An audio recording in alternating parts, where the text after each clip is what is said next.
So for this week's assignment, we were asked to compare two e-portfolios. And I found this one on Google that I thought was really interesting, Ash's graphic design, and I'm comparing it to Kakai Kotaki's graphic designed e-portfolio as well that the professor gave us as an example. I first want to start off by comparing their home pages. When you log on to Kakai Kotaki's and Ash graphic design, the first thing you see on Kakai Kotaki's is his images of his graphic design and kind of just jumps you right in. And I really like the clean look of the page, and I think that it gives kind of more of an employer, it kind of gives a more professional vibe when you log on to his ePortfolio. Now if we go to Ash's graphic design as well, I mean, I personally really still like her homepage, but I think that it is not as professional looking, and you can't really jump in and see right away her, graphic design images as you can with Kakai Kotaki's. However, I think that Ash's graphic design ePortfolio has a better About Me page. So in this first thing, you click About Me, and then it has 3 different sublinks. So first, she gives you an overview of who she is, and then you can learn a little bit more of who is Ash, her personally. She's a student at Pace University, so here's her. She has a reflection, but what also I think is really neat is you can actually click her ePortfolio. Click the logo above to just immediately see her ePortfolio.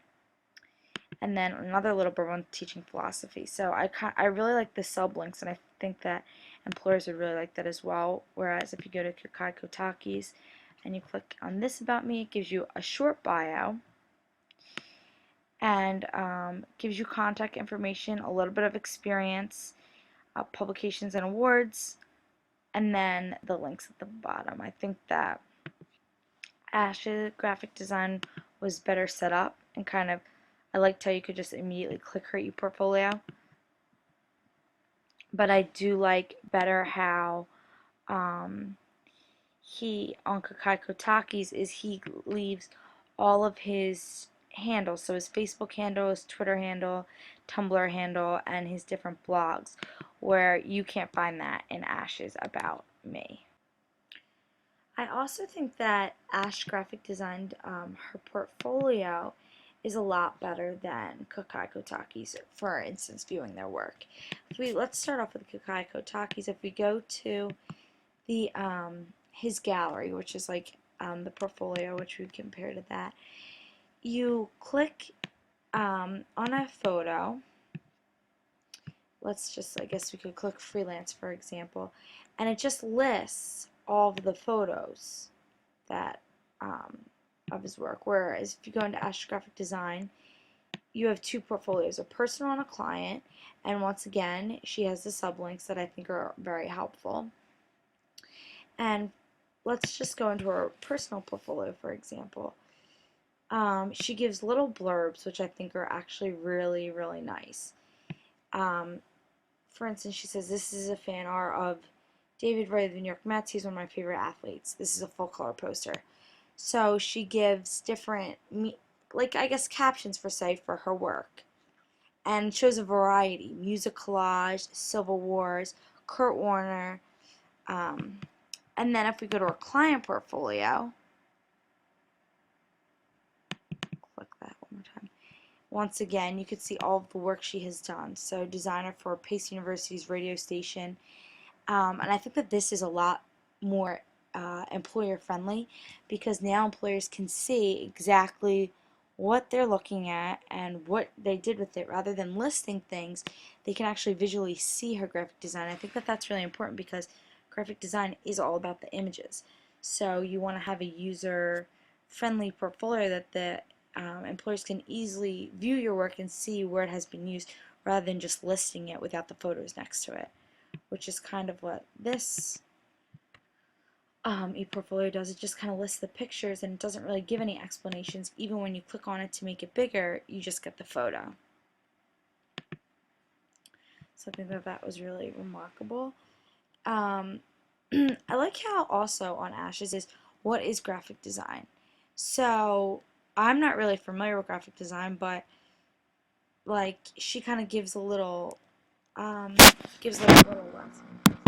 So he doesn't really have that on his blog, but what I also like better about the Kakai Kotaki that I think the Ash graphic design is missing is, for instance, you can click prints on his, and you have all of his prints with the names of them,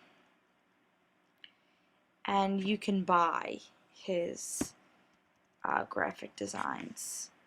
So, and he has tags linked to his designs, which I think draw probably more attention and stuff, which is kind of cool.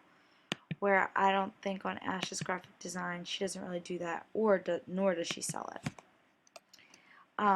Instead of having her contact information in her About Me, like Kakai Kotaki had his contact information in his About Me, you get you get to see a little bit how you Ash graphic design. On her page, she kind of gives you things of what her areas of expertise are, and then if you would like to contact her, you would just click this information, contact information, get started today, and picture of her, and then her email address. Just look forward to hearing you.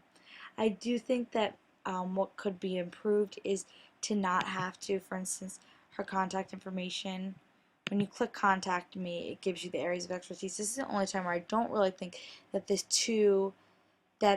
sublet should really, where it should have two separate, I guess, sublinks, because instead of just click to see my contact information, I think she should just have her contact information listed at the bottom. But I do really like how she has her areas of expertise.